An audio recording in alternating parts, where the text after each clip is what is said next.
Na ano ko sa yung ano, iuulit mo lang. Dito tayo.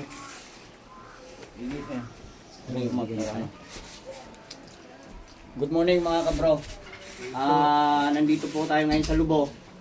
At kami po ang Provincial Council ng Batangas ay kasama po yung ibang chapter na galing sa iba't ibang ano, sa national, sa Laguna. Ay kaya po kami pumunta rito sa Lubo.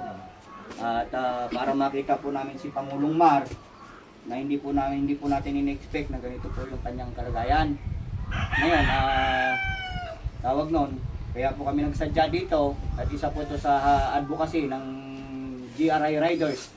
At gusto ko rin maisama at lahat ng GRI saan man sulok ng Pilipinas, lalo na sa mga riders, isa po ito sa ating activities o gawain. Lalo sa mga nangangailangan, lalo sa isang kapatid. Kaya po kami nandito, si Pangulong Mar po ay napakasakit sa loob ng ating Pangulo ng Lubo na kung saan ay nagtataguyod ng chapter natin dito sa buong bayan ng Lubo. Ay nagkaroon po siya ng sakit na ganito, na stroke, na ngayon po ay nagdadiaper na lang at nag-oxygen. Ay kaya po kami nandito Pangulo, ay para kami ay mag-abot ng kunting tawag dito, tulong at pandagdag man lang ng iyong mga pangailangan.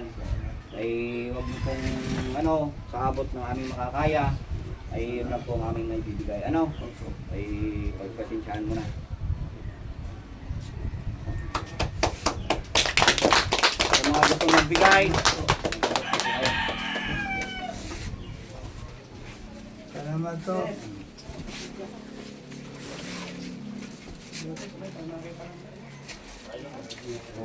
Ay, tubig. Salamat to.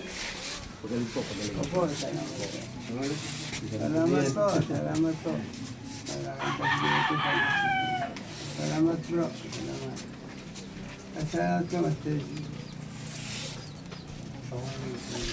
Kamay mo na, ba.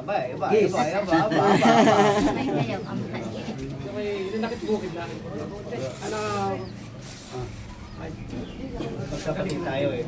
Pag nagbitaw, wala nang problema. Ito po ay galing kay Hampas Lupa, vlogger at kasis din natin, si Sislav, taga Los Baños. At saka kay yung bagong karga po sa San Jose, kay MG Jefferson. Yan, ito pala, makalimutan ko. Pusong salamat. Ito po ay kay Founder Pana, yung kapitan po ng Banay First. Sipin ko lang ha, baka hindi pa hindi naabot. Ano po sa ating po ibang mga member. Salamat po. Ay, maraming salamat to. Salamat to, Pangulo.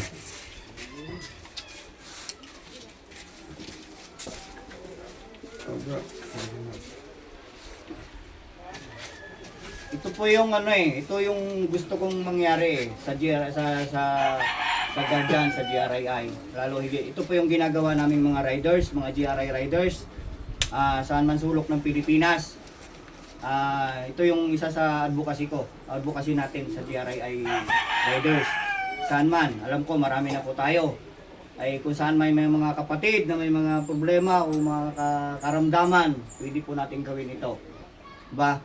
At sa mga gusto pong tumulong kay Pangulong Mar, i-message lang po ako at hingin ko sa kanila yung GCash number para kasi tapos na po yung ganap namin dito. Para kayo na po makapag-recta sa kanila. Diba? So, yun po. Kung gusto niyo naman sa akin, walang problema.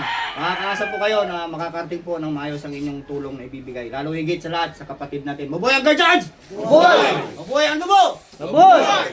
Mabuhay si Pangulong Mar! Mabuhay!